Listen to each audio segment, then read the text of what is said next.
In the interest of time, I'll be very brief here with the introduction. Our speaker today is Dr. Elise Granek. She is a professor in environmental studies at Portland State University, where she teaches courses on coastal ecology, marine and environmental management, and environmental contaminants. And her talk today will be on microplastics.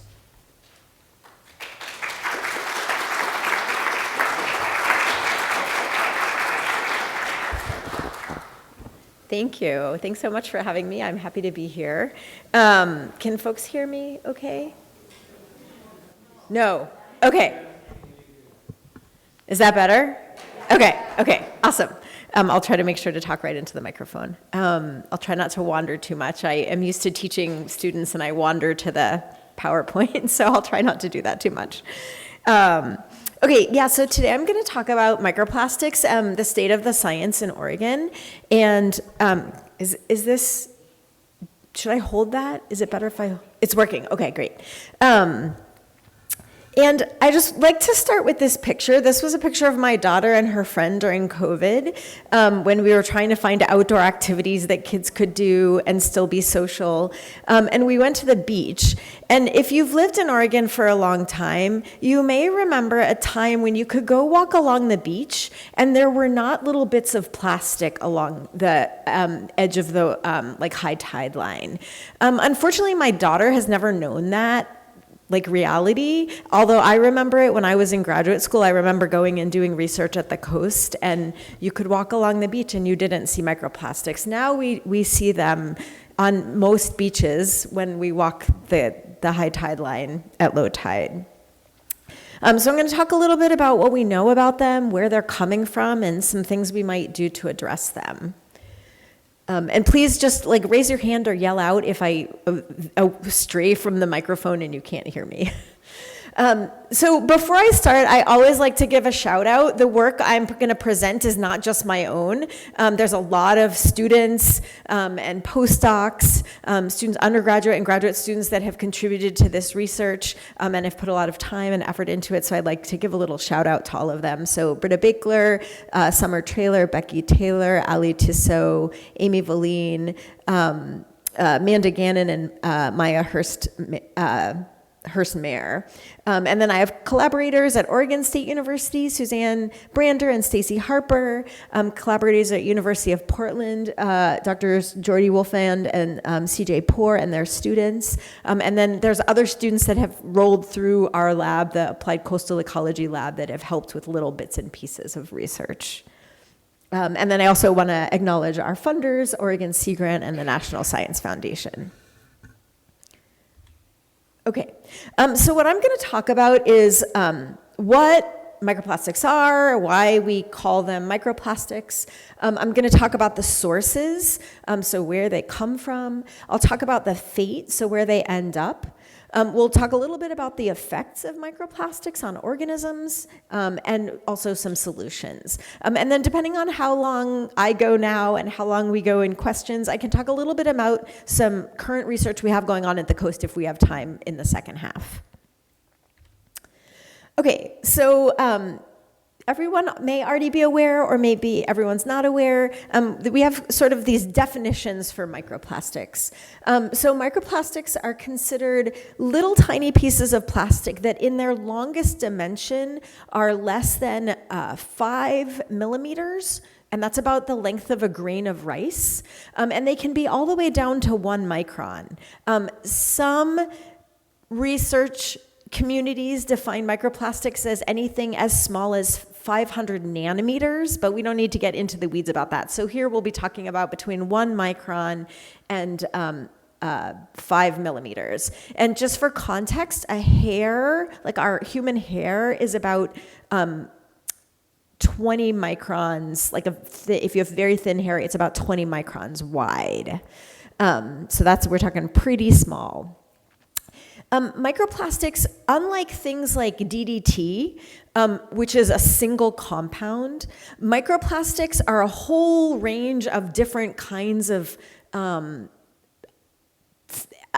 things, right? They can be in different shapes and sizes. They can be made of different kinds of plastic compounds, so like PVC that we use to make pipes, when that breaks down into little pieces, that can be microplastic. Things like my sweater, like a little fiber off of that, if it's less than 5 millimeters, is a microplastic, and that may be nylon or polypropylene. So microplastics come in all different shapes, colors, sizes, and also material composition. And that will be important when we start talking about effects of microplastics on organisms. We also, some research has found that microplastics can also be transport vectors in the environment. So other chemicals like pesticides and herbicides and heavy metals can actually attach onto the surface of microplastics when they're floating around in the water column, for example, and then move those chemicals around in the environment and carry them into animals that then accidentally eat the microplastics.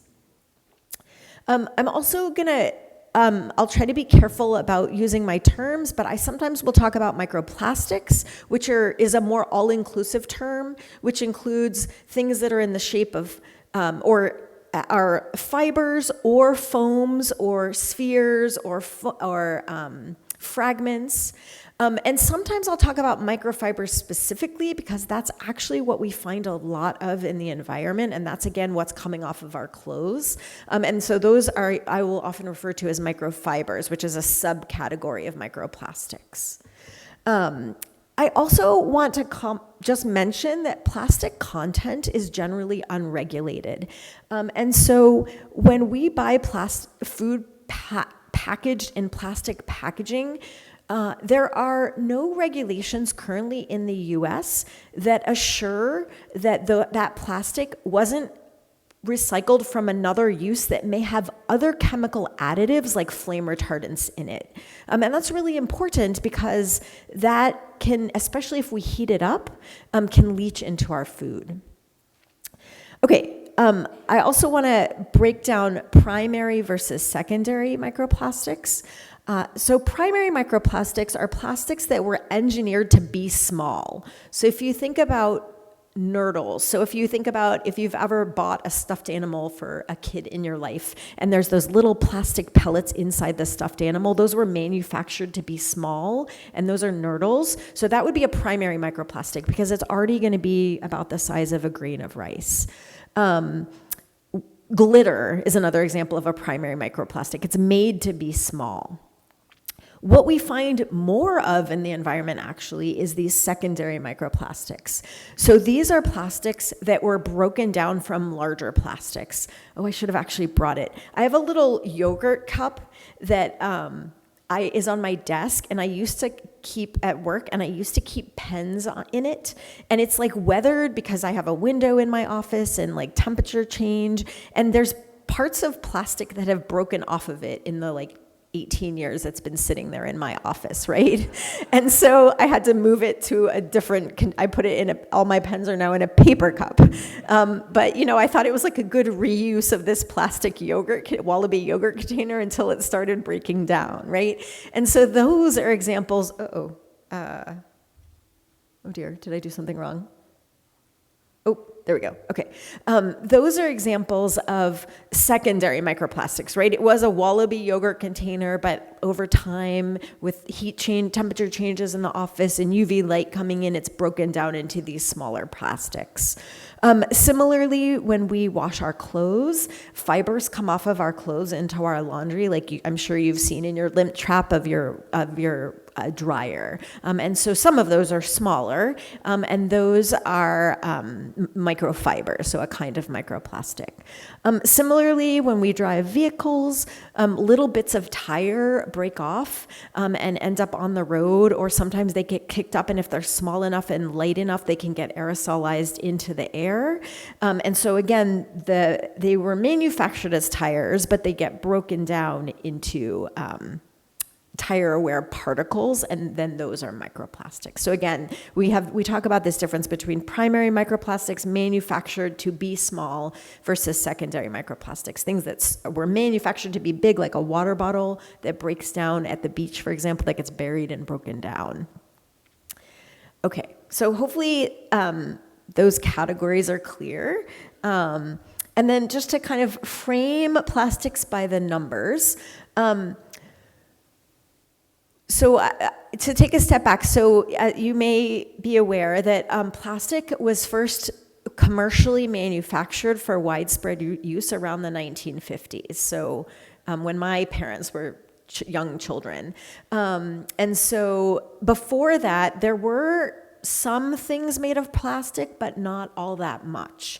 And so we started to have this wider spread circulation of plastics in use in sort of in the public sphere around the 1950s. And we see real ramping up of that around the 70s, actually, so when I was really little. And so if we look at all the plastic waste that's been generated globally from 1950 to 2015, it's about 6.3 billion metric tons, which is a really big number and kind of hard to visualize. But I think what I want to everyone to take away from that is that less than 9%, and in the US, the numbers are somewhere between 5 and 7% of all the plastic waste, even all the plastic waste that's including all the plastic waste that's put in recycling. Only about 5 to 7% in the US was recycled, and it's less than 9% that's been recycled through that time, from 1950 to today. Because although it was when plastic became commercially available, the plastic industry said that this is a very recyclable product. It turns out that it takes a lot of energy to recycle plastic. So some of the kinds of plastic are quite recyclable, but with a big energy input. And so about 80%, because only less than 9% is being recycled, and we have leakage from our waste stream, about 80% of all plastic waste ends up entering the environment. So we have quite a lot circulating.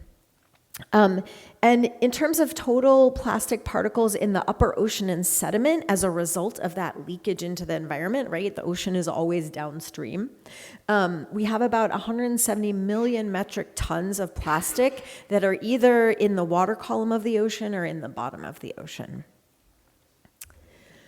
Okay, so let's think about where all of that plastic is coming from.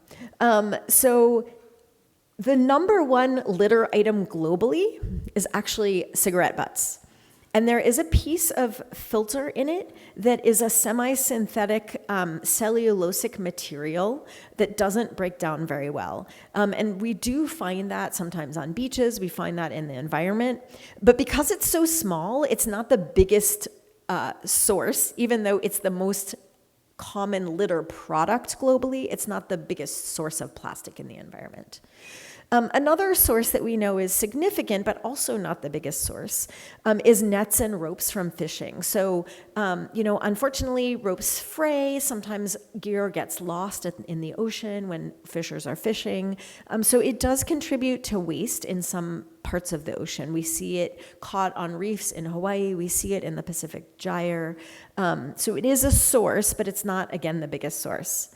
And so the size of my text is sort of increasing because these are increasing sources. So we actually see a lot of road wear and tire and road particles when we sample in the environment. So when we sample in stormwater, when we sample in freshwater streams, I'll talk a little bit about some sampling we've done in the greater Portland metro area, we do see these tire and road wear particles. And there is a startup that's trying to develop this contraption that attaches to the underside of your car right behind your rear tires that can capture some of that, those particles that are getting kicked up when you drive. But they've had a hard time getting enough funding lately to keep the startup going. So there are some solutions that are in development, I guess I should say. But what we see the most in the environment is actually fibers. And we think that most of these, the research indicates that most of these are actually coming from the laundering and drying of textiles, the manufacture, laundering, and drying of textiles. Right, so we all wear clothes. We all do laundry sometimes. And unfortunately, we have sort of more modern textiles use something called flock, which is very short fiber, because it's cheaper to make these short fiber clothing. So this may not be a term that's super familiar across your group, your community, but in the younger teenage 20-somethings, they talk about fast fashion and like buying the like most popular thing, and not worrying how long it's going to last. They just want the cheap thing that's like in fashion right now, and so that's fast fashion. So it's not high quality materials, and those are normally made of these short fibers, which also, because they're short, they're more likely to break off when you launder them. So the fast fashion industry is actually, we're seeing this increase in release of fibers from laundering and drying of textiles as we move to less durable clothing, right? I know I still have some clothing from when I was in high school, if you can believe it, right? And it was made really well, and stuff that I get today, it's not made in the same way, right? And so that change in manufacturing processes has also led to this increased sort of frequency of release of fibers from the clothes we buy today. And so just to give you a sense of first, before I do that, to give you a sense of like why laundering is such a problem. First of all, take a look and maybe just like turn to your neighbor, and either you can guess or just have a brief conversation about what you think the various items that you're wearing are made of. And that may be polyester, it may be wool, it may be cotton or hemp, or anyway, I'll give you guys like a minute or two.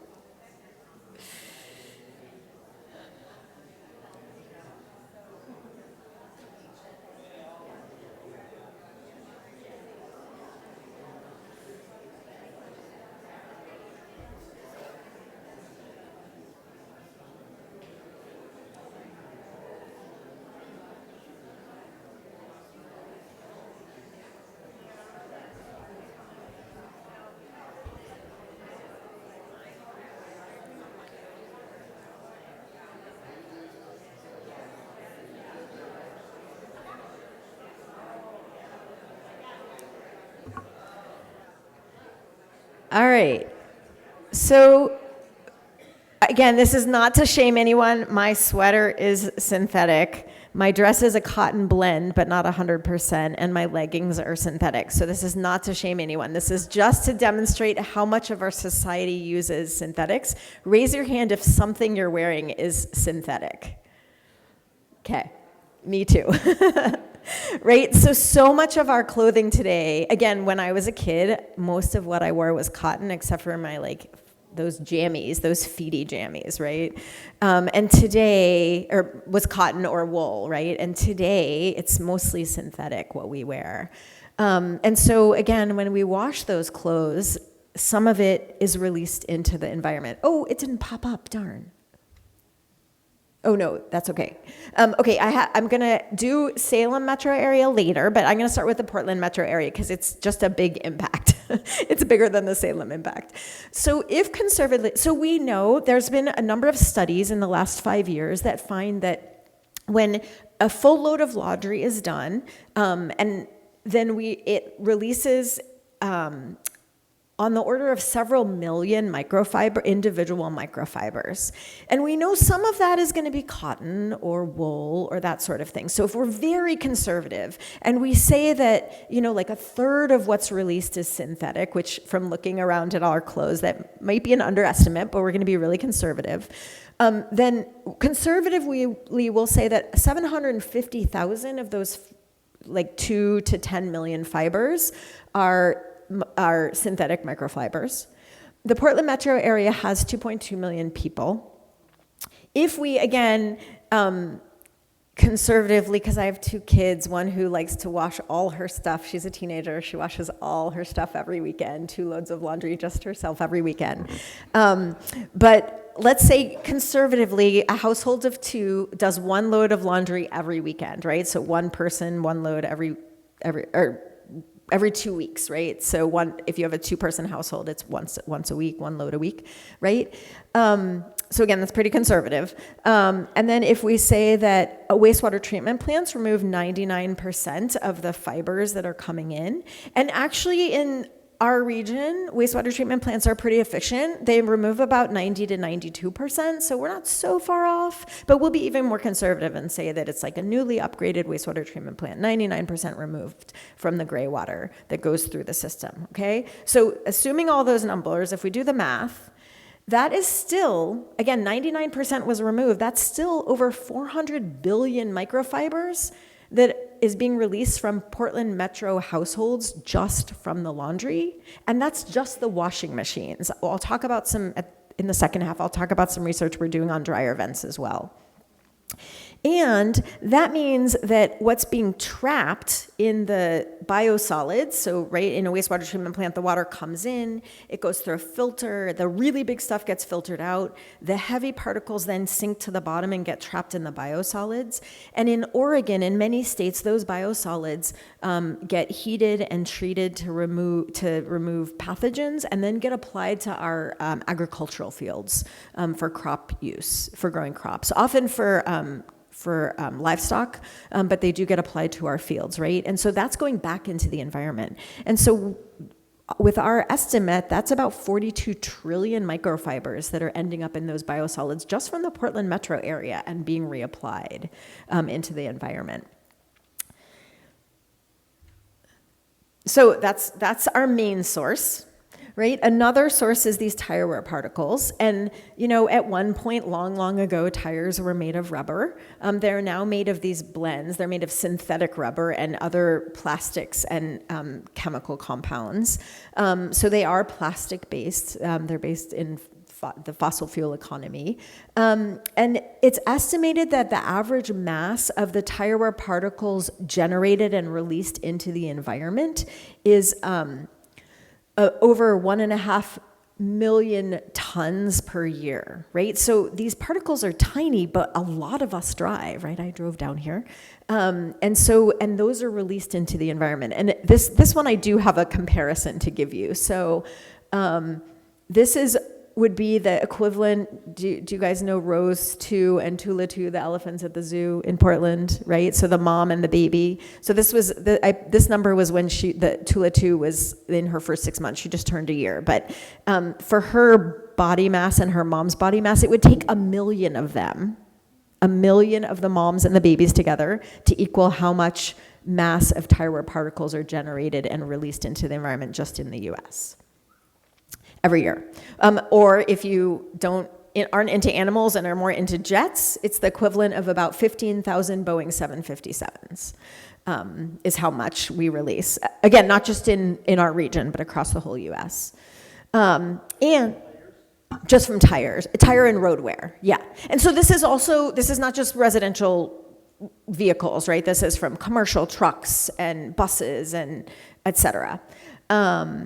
And we know that this is a problem because when we sample water samples in rivers and in storm drains, we do see large concentrations of these tire wear particles and road wear particles. And they're very distinct. I have some pictures later, but they're very distinct when we look at them under the microscope. Okay, so I want to now move into the fate. So those are some of the main sources. Where do they end up? Well, we know from studies around the world and in different ecosystems that we find them in our aquatic systems, in our terrestrial systems, and in our airborne environment. So they have been reported through sample collection in rivers, lakes, and coastal waters. And the pathways through which they get there include runoff during storm events, wastewater effluent, and gray water. We know that they're in the terrestrial environments because they've been collected in, for example, sediment samples in forests. We see them on beaches, but they've also been collected and quantified on beaches and in urban areas. And pathways for those include landfill release, agricultural applications that are then washed out back into rivers, and tire wear particles that are aerosolized into our terrestrial environments. And then airborne environments. So we know inside that things like our carpets, our chairs, those are, I'm looking around, they are all made of synthetic materials. We know that they actually do release some particles. And so that can lead to indoor air aerosolization of microfibers. There have been some samples collected during hurricanes and looking at the concentrations of microplastics in these high wind environments, and they've been found in those. There's been samples collected from stormwater. We see microplastics in stormwater. There was a study that a colleague of mine from Utah State conducted where they collected air samples in national parks, high elevation national parks in the western US, and they thought they were going to mostly find dust. But it turns out that in most of their samples, they found that the plastics were more of the weight of the sample than the dust in those air samples, even in high elevation national parks in the US. So again, they're being aerosolized, and then they get brought down by rain events or wind events and settle either into the air or settle on the ground.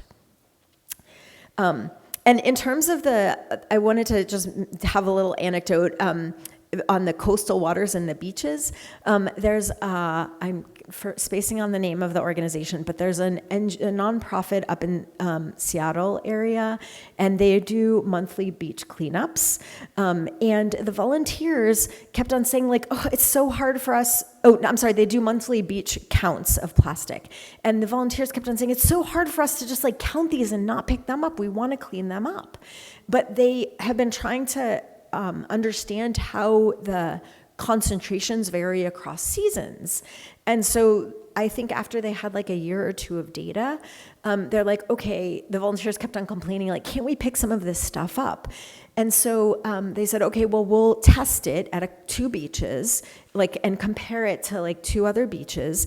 We'll let the volunteers pick it up at these 2 beaches, and we'll see if it means that the next month of sampling, we see a lot lower of a concentration, right? Then the collection is affecting our counts and wouldn't be standardized for this sampling method. And so they let volunteers pick up the plastics they saw, probably not everyone, right? Some are very small, but the ones that they were big enough to grab.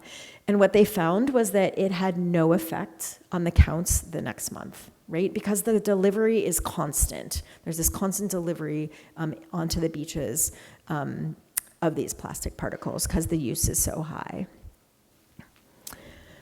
Okay, so I want to talk a little bit about what we find here in Oregon and in the region.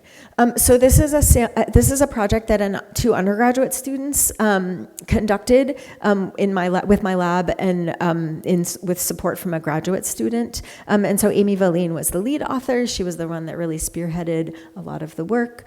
But we measured microplastics in 4 Oregon rivers. So the Columbia River, separating Oregon and Washington, the Willamette River, right over there somewhere, the Rogue River in southern Oregon, and the Deschutes River in central Oregon. And on the Columbia River, we had just 1 site. The Willamette River, we had 3 sites. One was off of the OMSI, the Oregon Museum of Science and Industry, right off the dock, which was our highest concentration site. And one was just off of Albany, actually near where their water treatment plant releases water back into the river. And then on the Rogue River, we had 2 sites. One was a more remote site, and one was right in Grants Pass. And then on the Deschutes River, we also had 2 sites. One was at Tumalo Falls, which is a recreational area, but not an urban area, right? Like it's a place where people go camping. And then one was closer to Bend. On the Willamette River, one of the sites, the southernmost site, was near the head of the river, so like a very remote, pristine area. And what we found was that all sites had microplastics, although that pristine site that near the head of the Willamette, one of the branches of the Willamette, had very much lower concentrations. So we do know that urbanization affects the concentrations, right? Because the OMSI site had the most. The Columbia River site, we was from the middle of the river, so we think that that's part of why that site was a bit lower than the OMSI dock, where we collected right off the dock. But what we did was we put out these plankton tow nets that have this meter that can measure how much water passes through it for the 15 minutes we're holding it out in the river. And so we know how much volume of water we've sampled. And then we collect, the water passes through, there's something called the cod end with a mesh at the bottom. And so the water passes through and all the little particles get trapped in this little cup thing with a mesh lining. We then rinse that with filtered distilled deionized water into a sample jar. We use glass jars. And then we can go back and filter that onto a filter and look at it under the microscope and count plastics. And so, but we can also, because we know how much water passed through the filter for those 15 minutes, we can also quantify sort of how much is in the volume of the river passing through at a given day, for example, because most of the sites, that we sampled have flow meters nearby, U.S. Geological Survey flow meters. So our estimate based on the sampling, and again, we only sampled in the fall. So this study was only a single time snapshot in time. I'll talk about some research where we have more spatial and temporal variability. But here we estimate that between 144 microfibers and 2.9 million microfibers were passing by the sites every hour. So again, 144 is up at the head of the Willamette at that site, and the 2.9 million is in Portland, right?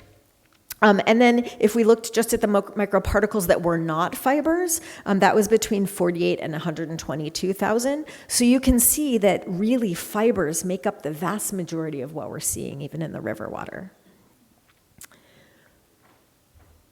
And just to, if anyone is questioning how valid our methods are, it was an undergrad that did the work.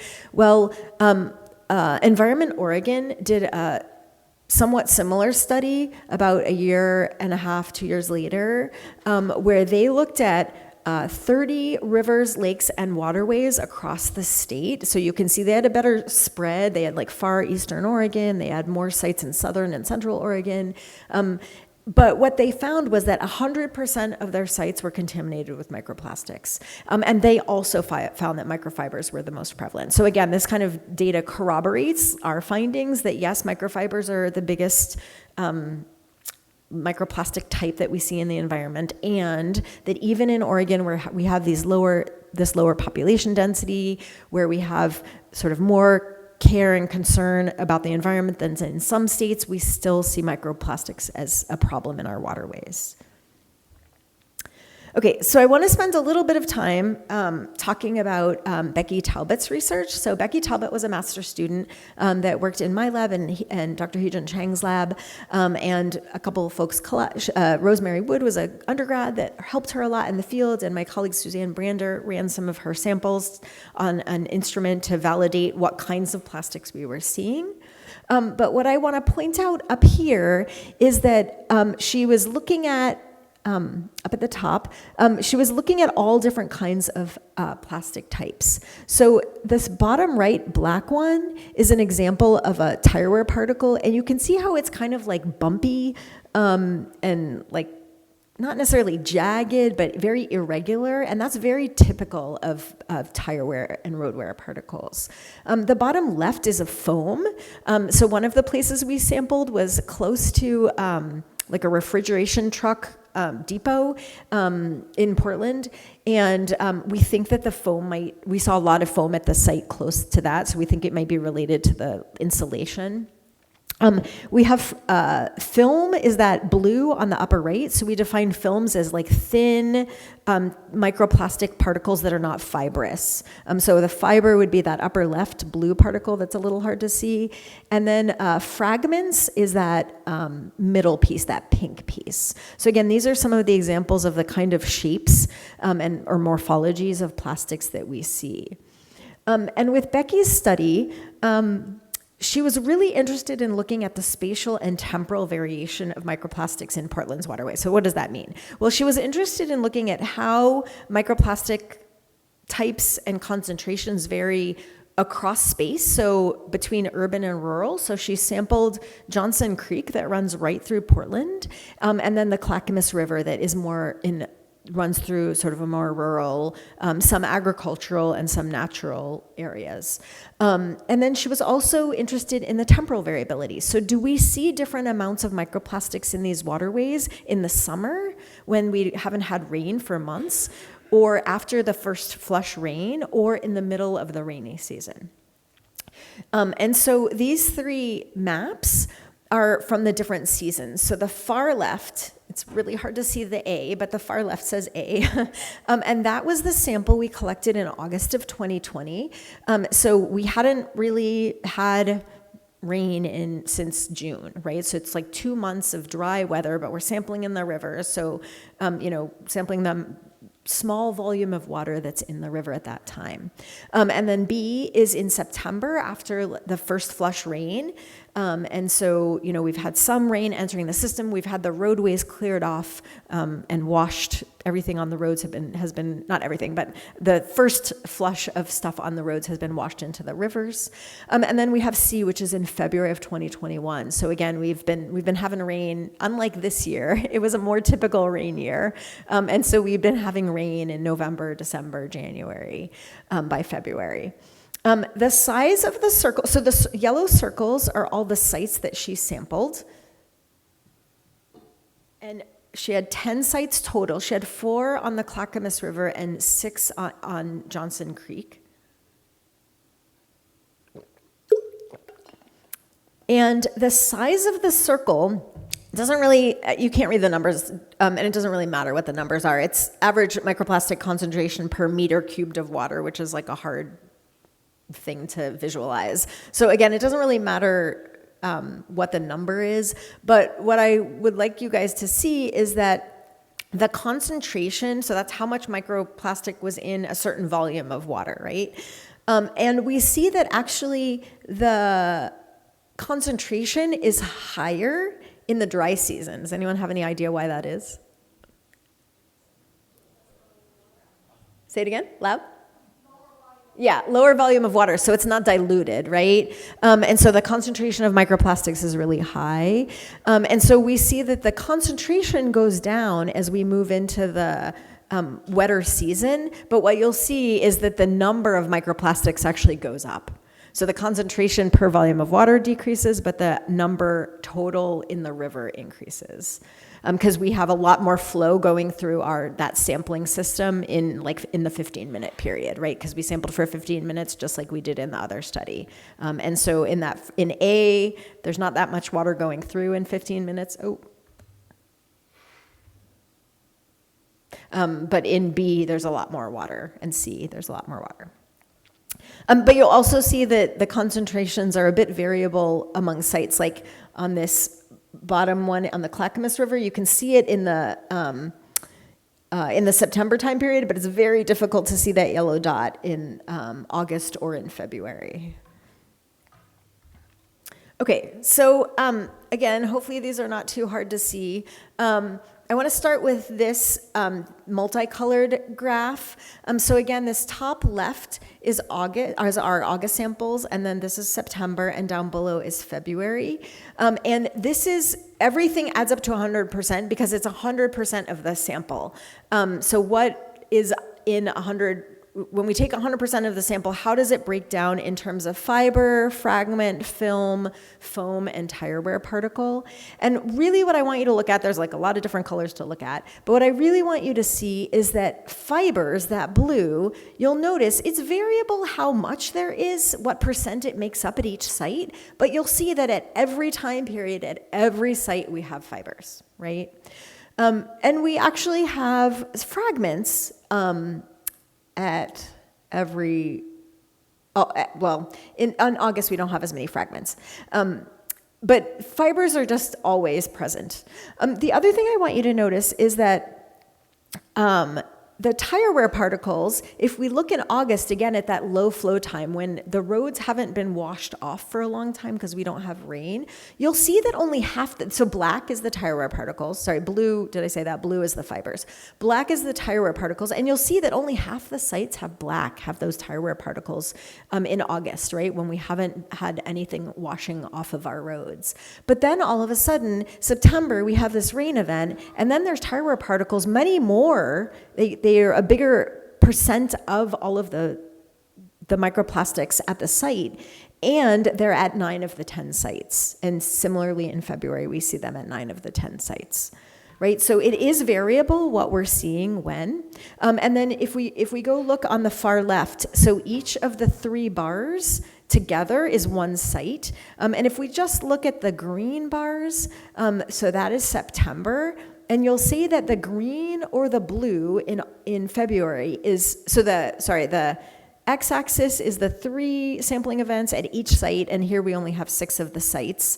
And then the y-axis is the average number per meter cubed, I think it is. Sorry, I can't see from this angle. But what you'll see is that generally either the highest number is in September or in February, right? So there's not a lot actually in the water in that low season, even though the concentration is really high in the low flow season in August. Okay, I'm going to try to get through. I think I have like 3 minutes left. I'm going to try to get through 2 more slides, and then we'll take a break.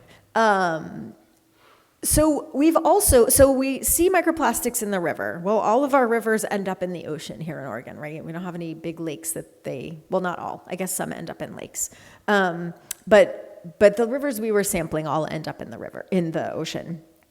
And so we have been I run the Applied Coastal Ecology Lab at Portland State University, so we're very interested in what's going on in the ocean. And so we have done research to understand what microplastics are in marine animals. And so I'm going to talk a little bit about Britta Bakler's work on razor clams and Pacific oysters, and then Summer Traylor's work, where she looked at pink shrimp down at the bottom, Pacific lamprey in the middle, pink Pacific herring up top, black rockfish, lingcod, and then Chinook salmon. And for this, we were really interested in both the ecological piece, like what's in these animals because they are important to the marine food webs, but also picking these species in part because they are species that people care about, that people eat, that are commercially important. So pink shrimp and Chinook salmon are very important commercially. Lamprey are very important to our tribal community members, and Pacific herring are really important to the coastal food web in our Pacific Ocean.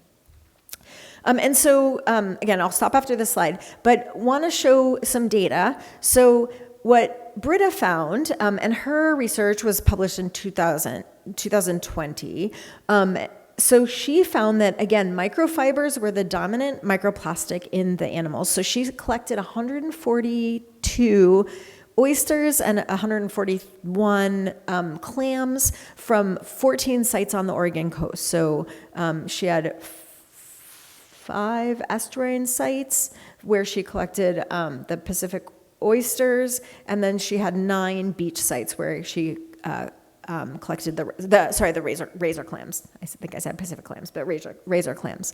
And what she found was that 99% of the microplastics were fibers. So, and these are some examples of the fibers, like when we take a picture under the microscope, these are the fibers some of the fibers she saw.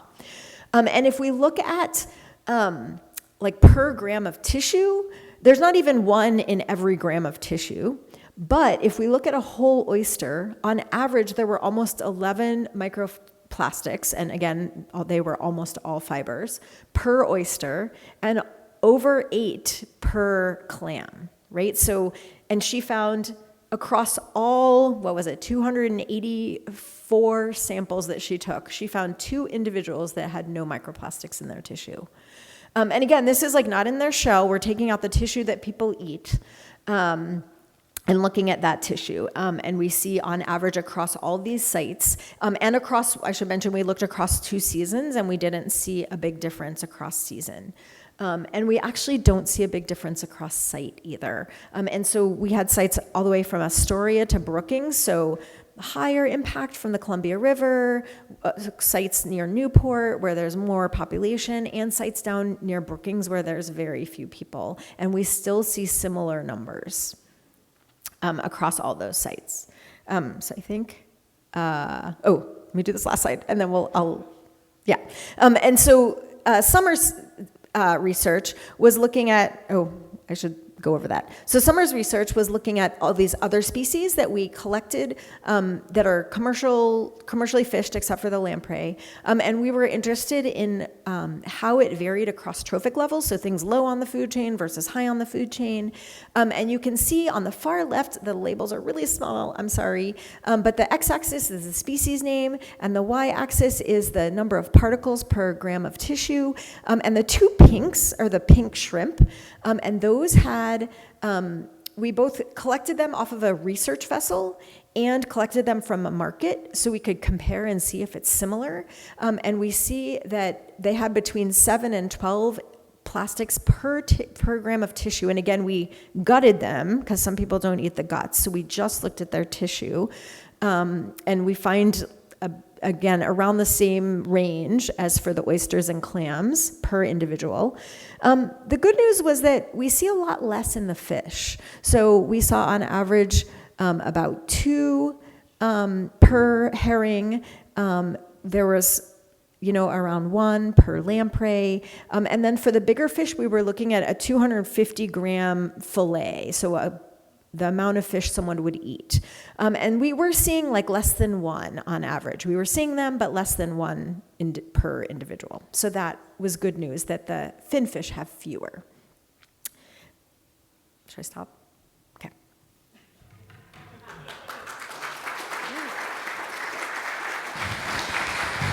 Should we take questions or should we just put it off? Oh yeah, let's just take a break. So we'll take a break. We'll do Q&A at the end. Okay, and since we got a late start, I will ask for kind of an abbreviated break here. So if we can move things along, and we'll meet back here at 11:07, 11:08, something like that. Thanks.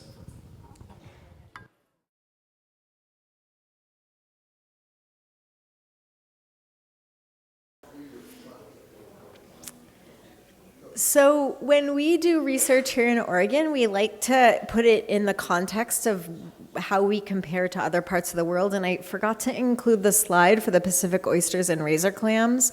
But in that paper, Britta compared to all of the studies that had been done by that time, by 2020. And what we found that was the studies from Asia all find a lot more microplastics in the tissue of their organisms. And even the samples collected off of Canada were higher than ours. But ours were a bit higher than samples that had been collected from France and Portugal. I think maybe an indication of like the difference in plastic usage in North America versus Europe. But we also wanted to compare for Summers' study. And so this is a lot of information, and you don't really need to look at all of it. The only thing you really need to look at is that we were looking at microplastics per gram of edible tissue. And this figure on the right is, as you go across, is the particles per gram of tissue. And then the species names are on the y-axis, which you don't really need to read them because I'm going to kind of walk you through.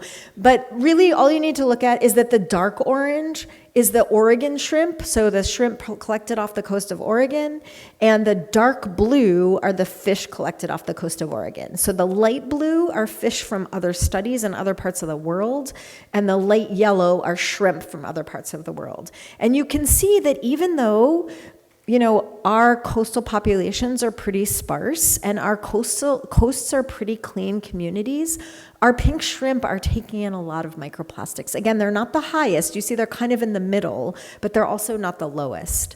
And then you can see that the lowest for fish is up at the top and the highest for fish is at the bottom. And you can see that our herring, that's that bottom blue one, and then our juvenile lamprey have among the highest that have been reported in the tissue of fish. And to be fair, there's a lot of studies that have only looked at the guts of fish, and we didn't compare to those because we didn't feel like that was comparable to what we looked at, which was the tissue and not the gut. But you see that for our, can I walk away for a sec from the microphone?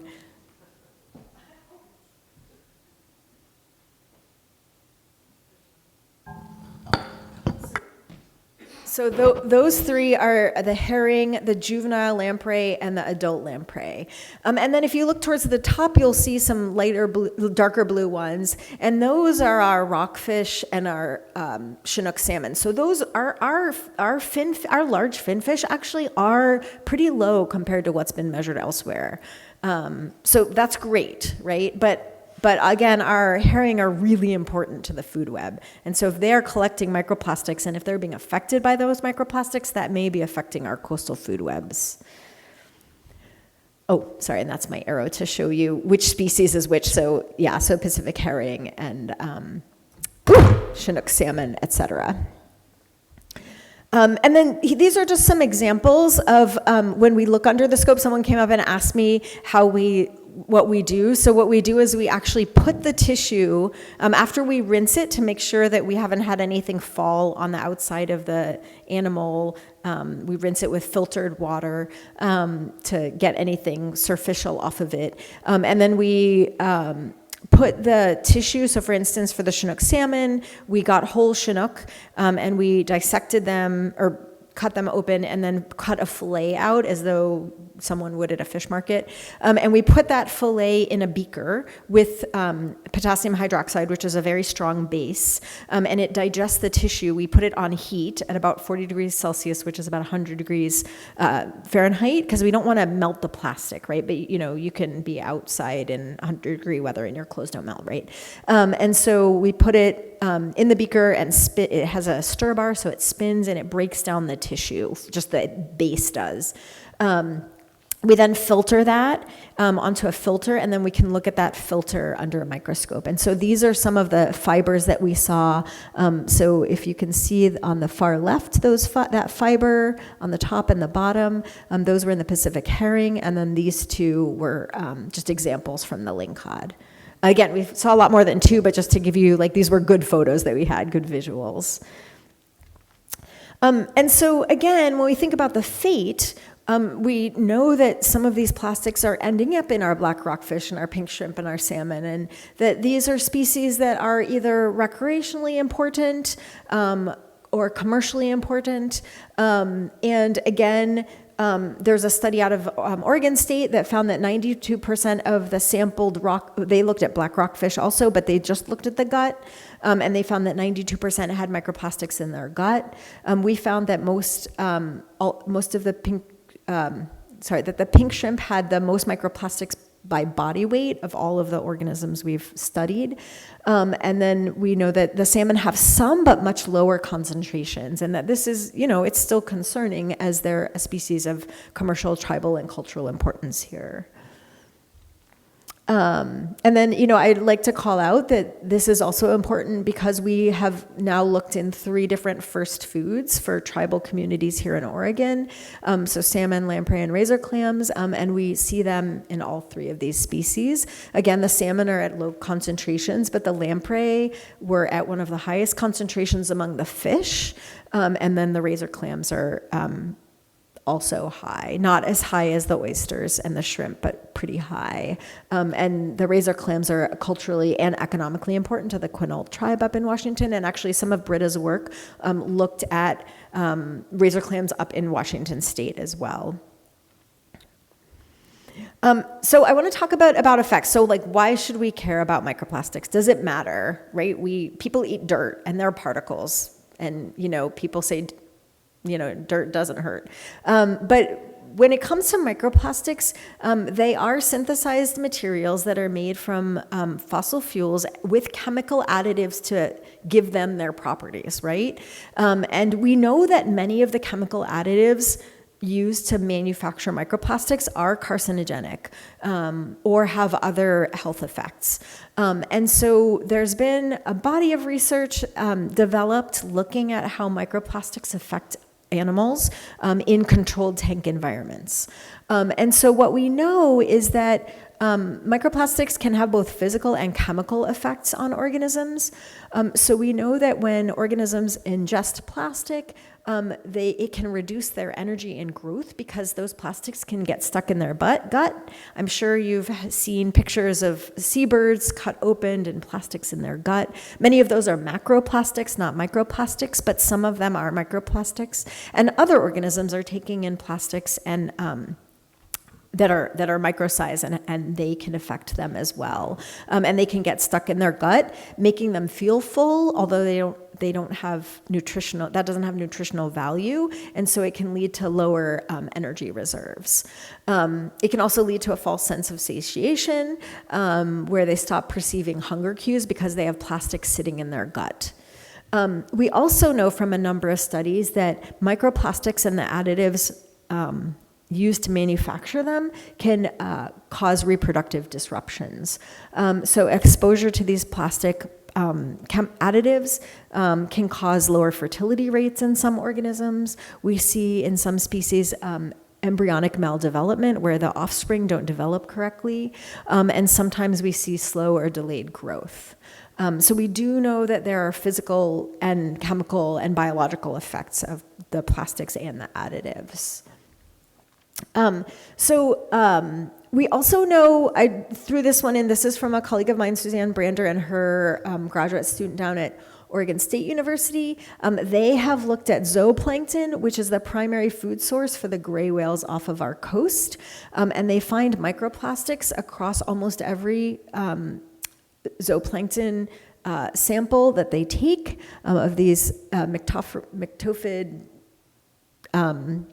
shrimp, and so we do see different, slightly different concentrations, but we know that these whales eat a lot of them, right? And so they are potentially taking in very high numbers of these microplastics, and so with Dr. Lee Torres, who's a cetacean biologist, they've sampled whale poop off of the Oregon coast, and they found microplastics in that poop as well.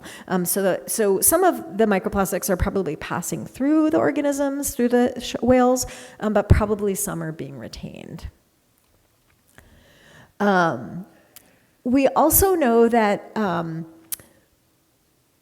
when there are targeted studies to look at exposure, that the microplastics do have negative effects on these organisms. So again, Dr. Brander's lab has looked at how fibers affect these organisms, and what she found, I want to focus on the third piece, was that fish that were exposed from 5 days post-hatching, and they hatch out into an exposed solution with microfibers, that these shrimp, that was their method, sorry. What she found was that, so in this study, Samreen, who's pictured there, Samreen Siddiqui, who was a postdoc in the lab, she looked at cotton, polyester, and polypropylene fibers to see how they affected the shrimp, and then also these small silverside fish, which are commonly used in lab studies, how they would affect them.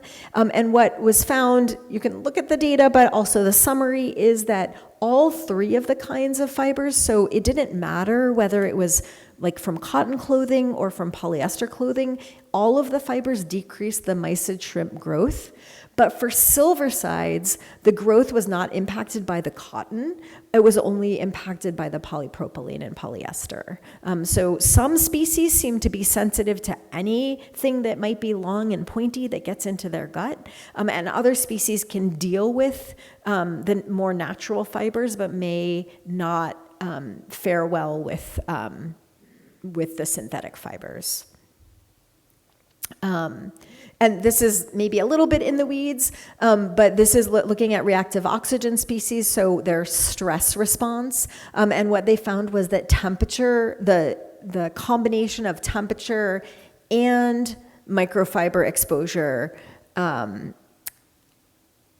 both play a role in how the stress response that the organisms have. And then this one is another study by Sarah Hutton and Suzanne Brander, where they looked at different particle types again. And what they found was that newer fibers that hadn't been weathered or laundered have more of an effect than weathered clothing, right? And so the reason for that is that there's a lot of chemical additives that are in clothes, right, to manufacture them to be fibrous. And when we wash them a bunch of times, some of those chemicals get leached. And so for instance, if you think about like flame retardants being added to kids' clothing, there was some research that came out several years ago that found that that after the first 50 washes, that flame retardant chemical was completely washed away. And so similarly, these additives to make the plastic, they get washed away over time. So in some ways, keeping our clothes longer can be a really good thing. And buying new clothes constantly is probably less of a good thing, right? Because there's more chemicals that are being released. And so, yeah, so that's what this study found was that that the microfibers that were new were more toxic to the fish. Or here, sorry, to the silverset fish. And then this one, again from that paper, was looking at how, like genetic response, like what genetic pathways were upregulated with the plastic exposure. And what it found was that PLA, which is considered to be a more biodegradable plastic, actually had similar, like the weathered PLA, which is blue, and the weathered microfibers, which are green. You can see that almost all of them overlap, right? So a microfiber and a biological microplastic, like a bioplastic, are kind of having the same effects, right? So we often think of these bioplastics as a solution, like corn-based plastics, but because the additives used to make the bioplastic have the same characteristics, like being flexible or being firm, it's the same chemicals that are added to an actual plastic, we see that the effects can be really similar on organisms. So bioplastics aren't always better. And then the last one from Dr. Brander's lab is looking at the impacts from tires and recycled rubber and crumb rubber. And she looked at the effect. They looked at the effects. Brittany Cunningham looked at the effects on neonate Daphnia, which are little crustacean-like invertebrates, and found that all concentrations decreased the number of newborns that were produced from the parent. And when they were exposed to very tiny plastics, so we talk about microplastics, but there's also something called nanoplastics. And so those are things that are smaller than 1 micron, and that those were even more toxic, right? Because we know that those can pass like the blood-brain barrier, and they can pass more easily into different compartments in an organism. And so the nanoplastics, which is what microplastics eventually break down into, are even more toxic than the microplastics. Okay, so why should we care? I mean, we should care that they're in organisms, but maybe not everyone cares that they're in organisms. But we should also care because microplastics have been found in many parts of our bodies. So over the past 5 years, the medical community has started to say, whoa, microplastics are in food people are eating, and we've seen studies that there have been studies in like the textile manufacturing industry finding that microfibers were in people's lungs. And so doctors and MD PhDs have started to do research to understand where microfibers and microparticles are ending up and what kind of effects they might be having.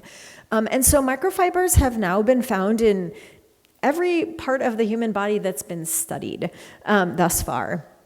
And I'm just going to run through some things that they've been linked to. So a study came out of a lab in New Mexico last year that found microplastics in brain tissue of deceased individuals for which they had data on dementia history. And what they found was that the more microplastics in the brain, of the deceased brain, when they looked back at the data, that was highly correlated with higher incidence or levels of dementia, like more memory loss, right? So the less microfibers in the brain, or microplastics, sorry, here it was microplastics in the brain, the less dementia had been reported in that individual. So again, it's not it's correlative data. We don't know definitely that it was the microplastics, but the correlations are very strong. There was another study that this past year that looked at heart tissue, and the way they did this study was they sampled during cardiac surgery of patients with cardiovascular disease. They removed damaged tissue, which I'm not a doctor, but I guess that's part of the process of, like, when you have cardiovascular disease, you often remove some of the damaged tissue. They then took a subset of that damaged tissue and digested it and looked at it I actually think they pyrolyzed it instead of digesting it, but they looked at it and looked at the number and types of plastics. They then tracked those individuals for 36 months post-op.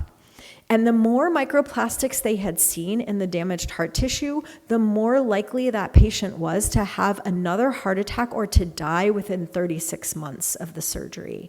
And the lower the number of microplastics, the better the cardiac outcome was. So again, we don't know, it wasn't a dosing study. We don't know definitively that it was because of the plastics, but the data is strongly correlative.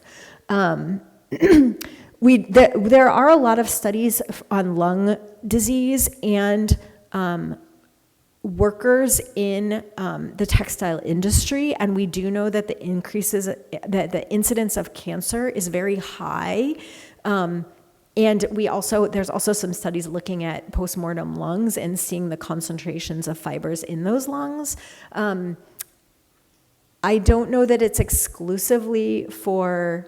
Some of the data are for fibers across the fiber type, not just plastic fibers, but ingesting or inhaling fibers is not good for our lungs. We know that.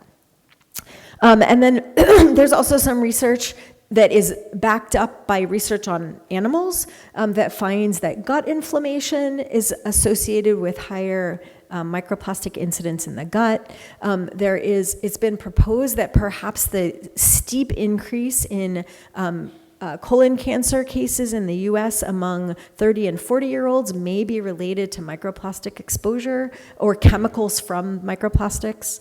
There was a study that came out last year that found that that looked at the number of microplastics in the placentas of babies born at term, slightly early term, and very early term, and the babies that were very early term had more microplastics in their placentas than the babies that were born at term.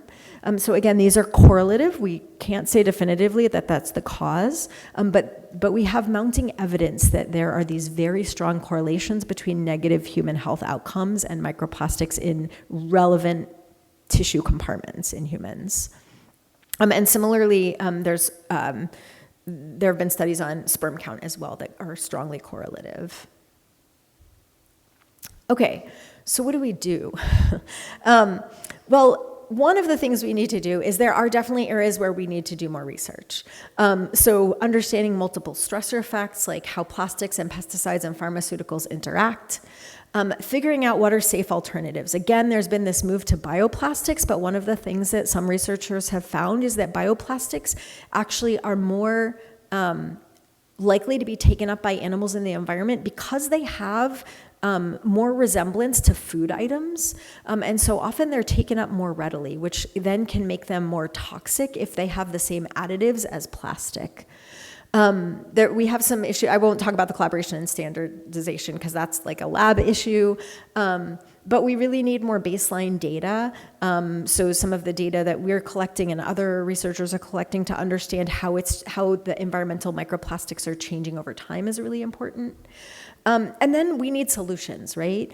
So figuring out what solutions are effective, So for instance, I didn't talk about it here, but 6-ppd quinone is the breakdown product of an additive, an antioxidant that's added to tire rubber to keep it from breaking down so that tires don't explode, right, at high speed. So it's really important that when we're driving, they don't explode, right? But it so happens that 6-ppdq is highly toxic to juvenile coho salmon. And so trying to develop alternatives that are less toxic is really important if here in the Northwest. We also need regulations and management. So we in the scientific community are really calling for the reduction of plastic production as the thing that is most important, because we can try to figure out better recycling methods, but unless we cut the amount of plastic, single-use plastic that's going to be made, we're going to continue to have microplastics and nanoplastics that are generated in the environment. And as we're trying to get to that, we can also have regional regulatory action. So for instance, we have straw bans and plastic bag bans, and we have extended producer responsibility here in Oregon. Like, Oregon's a real leader in this. And we have our federal representatives are real leaders. So there's a microfiber bill that has been introduced by Representative Bynum and Senator Merkley into the House and Senate respectively. It's kind of been sitting there this year, but it has been introduced and it has bipartisan support. They each have a co-sponsor from Florida, which is amazing. And so hopefully that will move forward, but it calls for the FDA to do more research and figure out how harmful microfibers are to humans. That's just the essence of the bill, is just saying that the FDA needs to figure out how much of a human health risk this is. And so again, Oregon and California are big, and Washington are big leaders in regional or state level initiatives. And then increasing accessibility of consumer alternatives. So there are actually a lot of alternatives to buying some of our items in plastic, but they're not very accessible.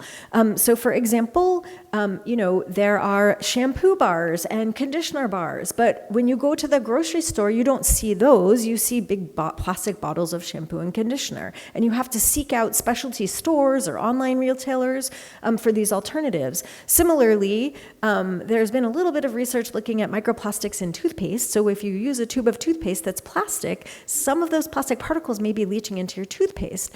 So there are toothpaste tablets that are not in plastic. They're often in like little glass jars or little metal jars, and you chew them and that like makes the paste. But again, you don't see those at your grocery store, right? So making these alternatives more accessible is really important. And then figuring out how to scale up alternatives that do exist, right? And so again, in terms of these solutions, the upstream interventions are really important. So washing machine filters, there's been a bill proposed twice in our legislature here. There's been strong industry opposition that has led the committee to question the bill, and so neither has moved forward to a floor vote. But it is, the idea is a potential one of the many solutions needed to reduce these microfibers entering our waterways.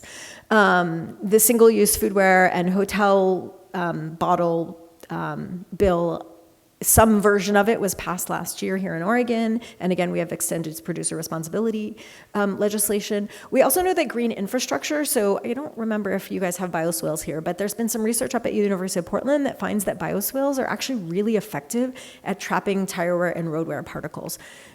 We eventually get to the point that the bioswale gets clogged after many years with these particles, but they do a really good job of trapping those particles and keeping them out of the stormwater system. I have a brochure about some of the alternatives somewhere. Did I hand it to you? Okay. That you can look further at. And then just some other consumer choices. Again, this shouldn't be all on consumers. We need higher level solutions, but all of us can play a role. And so again, toothpaste, floss, shampoo, laundry, and dish detergent. There's been this myth created by the industry that like those laundry pods and dishwasher pods, that like that's not really plastic and that it'll just break down. But studies in wastewater treatment plants have found that what happens is it melts in your laundry or washing machine, and it goes down into the sewer system, and it aggregates and resolidifies in wastewater treatment plants. And there's actually really high concentrations of that particular kind of plastic in wastewater treatment plants. So those pods that they tell us are not plastic, they really are actually. And then, co-ops and refilleries and farmers markets are great because they give us an alternative to like single-use plastic. Takeout containers, there's some places that have programs of reusable takeout containers. And then, again, avoiding fast fashion, keeping laundry longer, or keeping clothes longer and laundering less, and avoiding laundry pods. And I think that's it.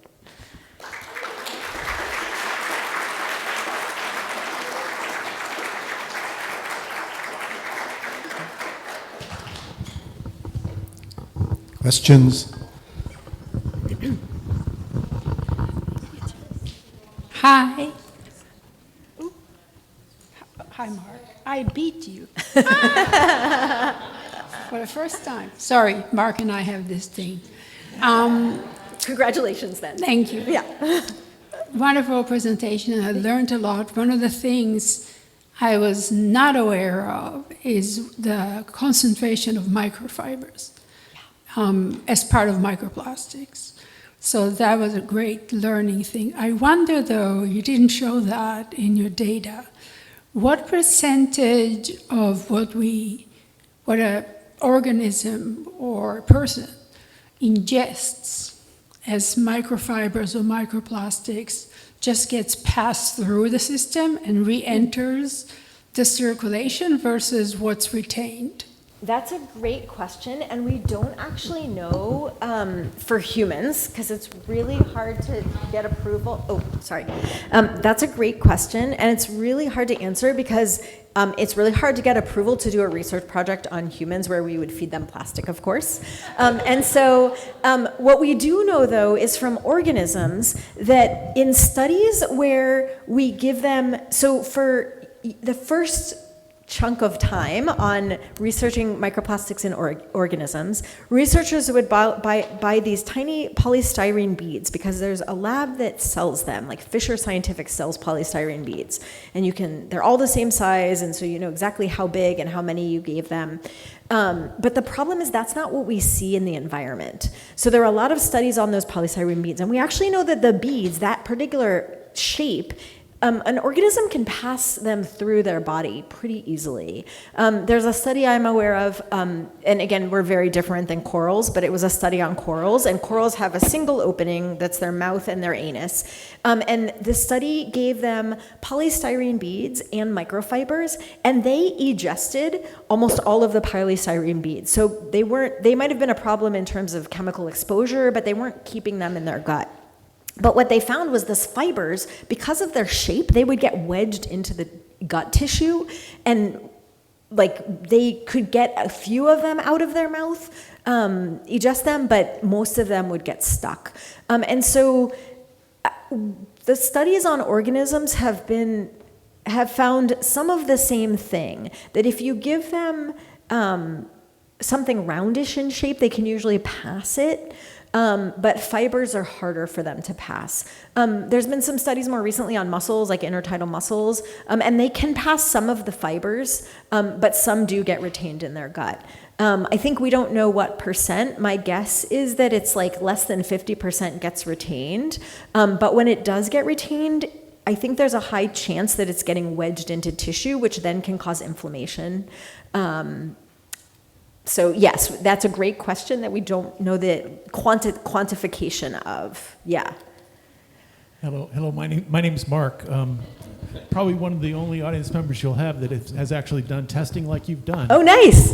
Yay. And I want to tell you, it's been the most confounding type of testing for me to perform, only in the sense that these particles, particularly microfibers, they're insulators, and so they build static charges, and they fly around in the air. Yes. And in our laboratory, we almost had to, what we did, have to move the testing into a clean room and Yep. run it under a laminar flow hood. Yep.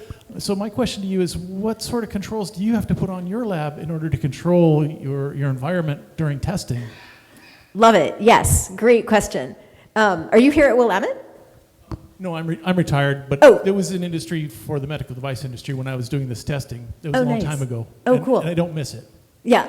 No, microplastics are kind of a pain. It's funny because my lab was doing research on caffeine, and it was so difficult to work with caffeine because like the students couldn't drink coffee for 72 hours before the research, and so they were a wreck.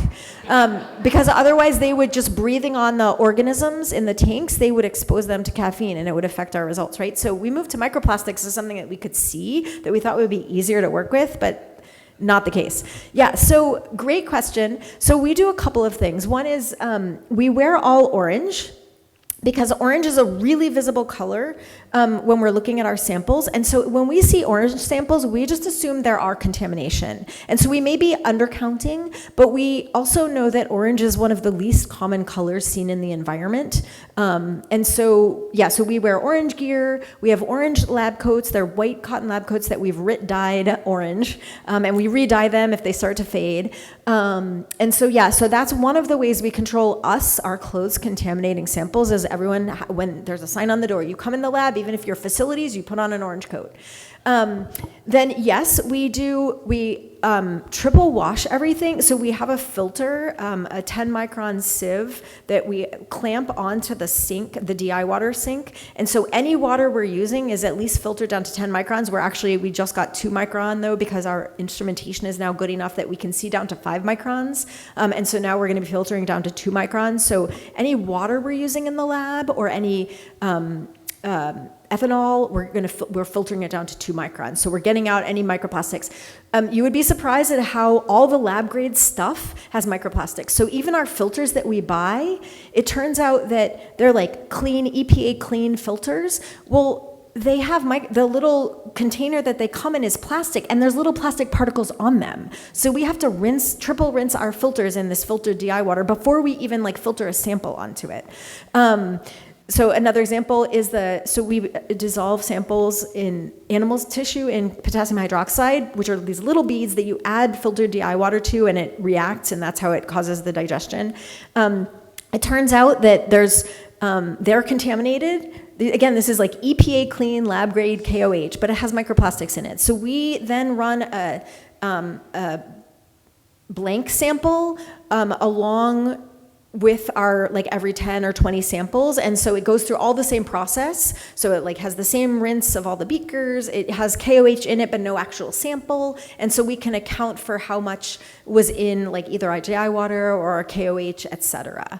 And then yes, we do everything in laminar flow hoods or a hood, because otherwise there's like we just got a lot of new instrumentation and a new lab space, which is amazing. And we got approval from the university to put in these clean tiles and a HEPA filter in the back room to have like our clean room, not as clean as industry, but it's like a clean room. And so we wanted to see, we said we were seeing a lot of dust on stuff in the main lab, and they're like, well, how much more? So the person that runs my lab, Kelly Teague, there was a picture of her at one point. Oh no, I didn't have a picture on here. Anyway, I had her put out a filter in the clean lab and in the other lab in like the main part of the lab for 2 weeks, and it was like 8 times more particles in the like main lab. So now they have just put new clean tiles they didn't buy new clean tiles. They said we're going to start with a HEPA filter, and now we're like retesting to see if that's enough. But yes, it's really hard. There's a lot of contamination. And so we do run controls with every sample, and we do field blanks. So here is an example of our field sampling, or of the field sampling for the rivers. So that's Becky and Rosemary. And basically what we do is we keep a sample jar open while we're filtering water in the field, so we know like how much is just landing from the air in our sample, and we can we can subtract that basically. So yeah, great question. Hi, this is really alarming, actually. I'm sorry. Thanks for sharing all this. Is there any country that you know of or any institution that is on the vanguard of how to regulate and how to address this? Yeah, so there has been for the last 3-4 years, there was a proposal by the UN to create a global plastics treaty, and they have now had the meeting 5.2 because they can't come to consensus. And what has happened is that basically Saudi Arabia and Russia it's supposed to be a consensus treaty, right? That's how the UN treaties work. And Saudi Arabia and Russia will not, which are big oil producing companies. And I should mention that one of the things that it took me a while of working with microplastics to realize this, but plastics are made from the waste product of gas refinery, right? So if oil companies couldn't sell these to plastic manufacturers, they would have to figure out how to dispose of this waste because it's highly toxic waste. And so instead, they sell it and make a profit. And so the oil producing companies are very strongly opposed to a plastics treaty that would limit global production of plastic. And so there is now, there's basically like 3 groups. There's over 100 companies that are part of the high ambition pack. There's another term, it's not the pack, but there's 100 countries that are calling for a high ambition treaty that would phase out production of single-use plastics over the next 50 years. And it would still be allowed in medical grade materials. There would still be uses of plastic, but it would really phase out the production and sale. But again, in this 4 or 5 year process, we haven't been able to come to a compromise on a global treaty. But that would be the ideal, right? I will say that there's other countries that have stricter regulations around packaging, food packaging, like what plastics can be in food packaging. For example, a study came out of a group of Toxics Free Future from Washington State. They did a study on black plastic spatulas and the black plastic trays that if you buy sushi on. And what they found was that it seems that most of that is likely coming from e-waste, from electronic waste, from recycled computers, because it had really high levels of bromide, and flame retardants, which are very commonly used in computer manufacturing.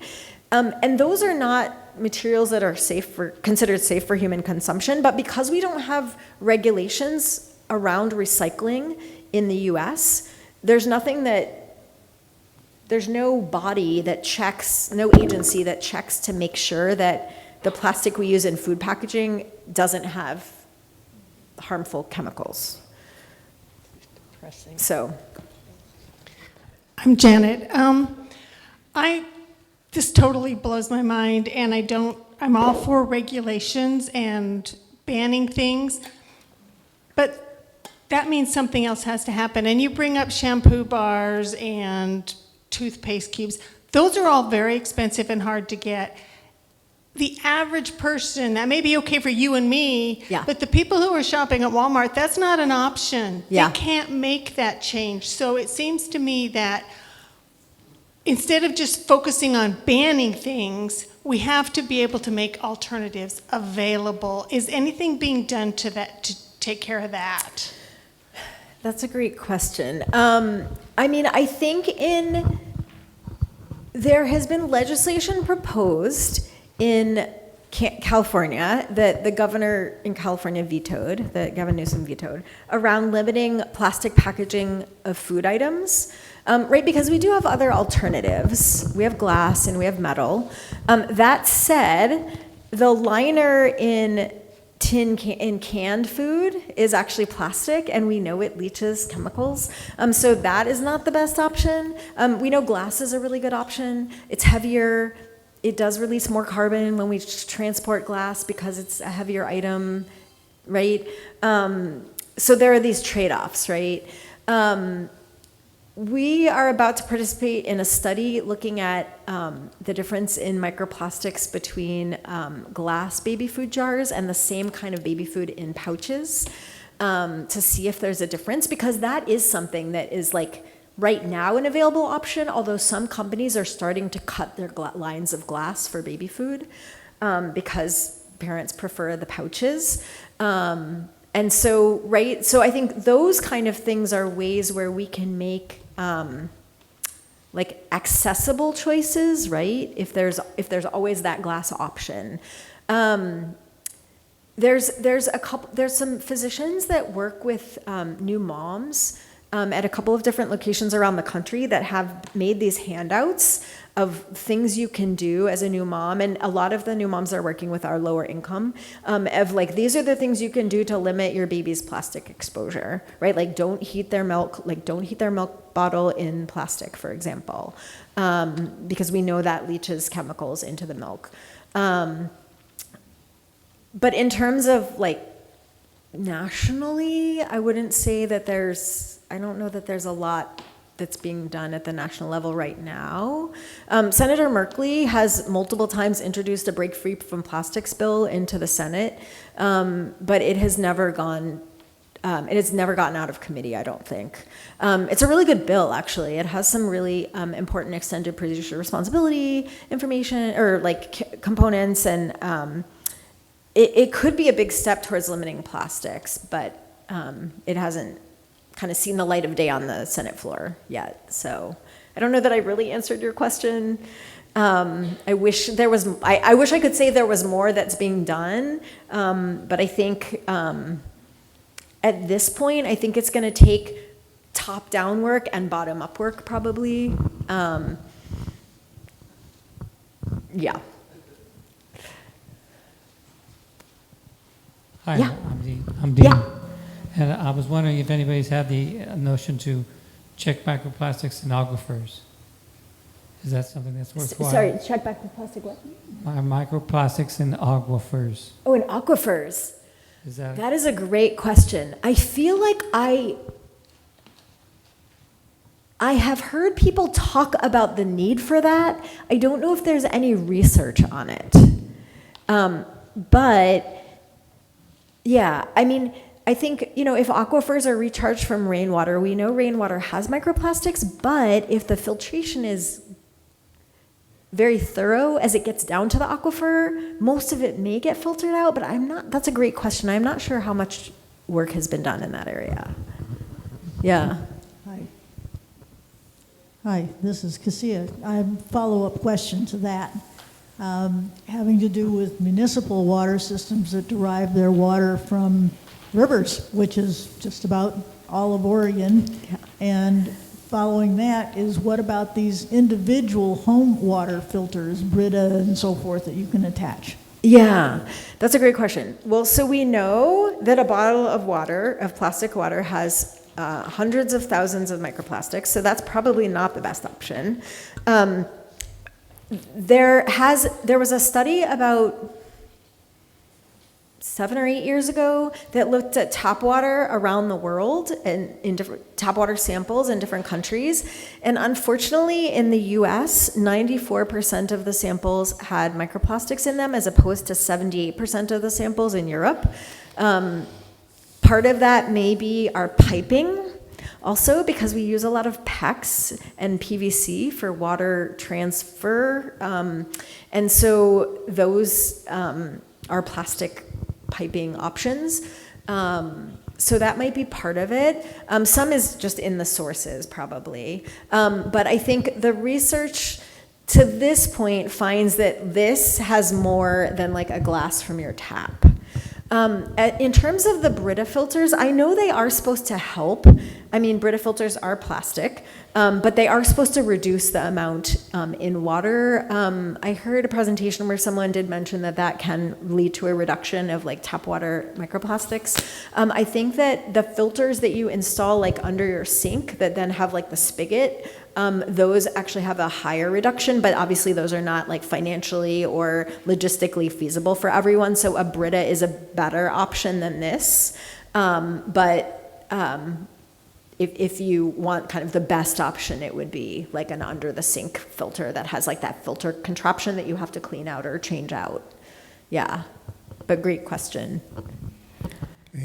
I have a question for you over here. You have focused on the marine environment, the effect on shrimp and other animals. And in general, it seems like this is a marine or coastal problem. Everything gets washed out to the ocean at some point. But has there been any studies to look at the effect on the terrestrial environment, such as plants and trees? I didn't plant that question with him, but thank you for asking that. So Britta Bakler, who did that clam and oyster study, she grew up in Alaska, and her dad was a fisherman. So she was really worried about villainizing seafood, and she now is the lead scientist for the plastics program at the Ocean Conservancy. And so she proposed and worked with a lab up in Canada to look at protein sources and how much microplastics is in protein sources like across the spectrum. And so they sampled, steak and like pork chop and chicken breast, and then they sampled a veggie burger and breaded shrimp, chicken fingers, tofu, and a couple other things. What they found was that the highest concentration of microplastics were in the breaded shrimp and the chicken fingers, because they're the most processed. But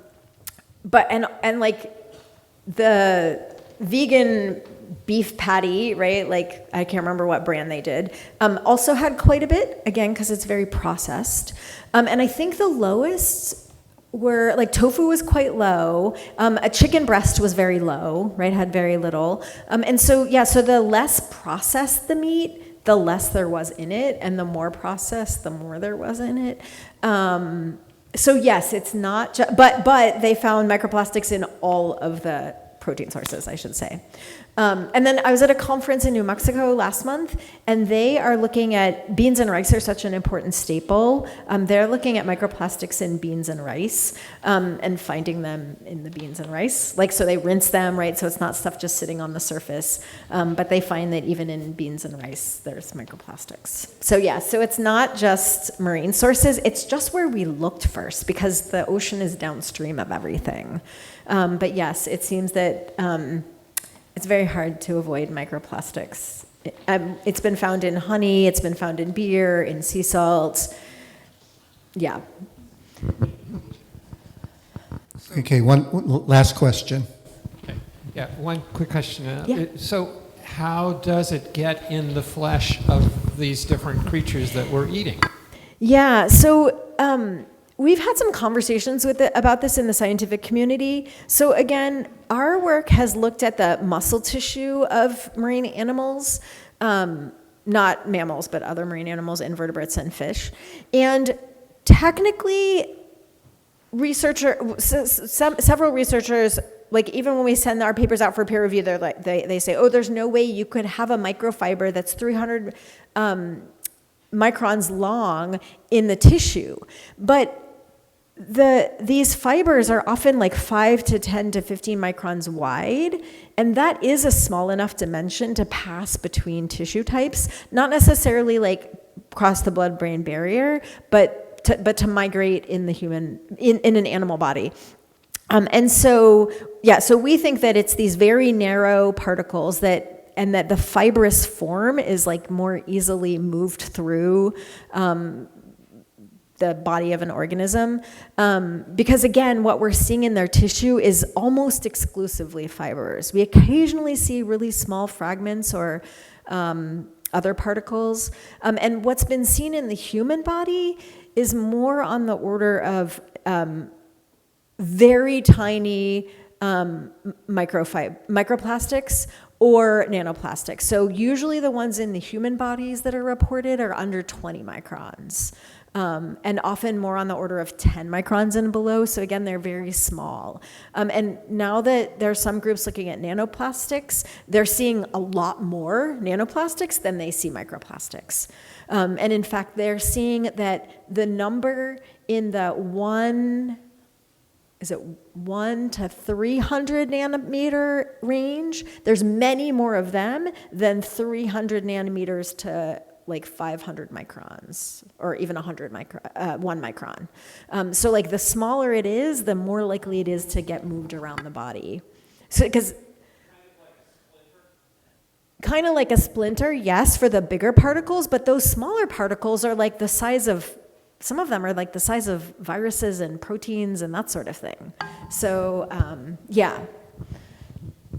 Great question, though. Yeah. Okay, thank you, Dr. Granek.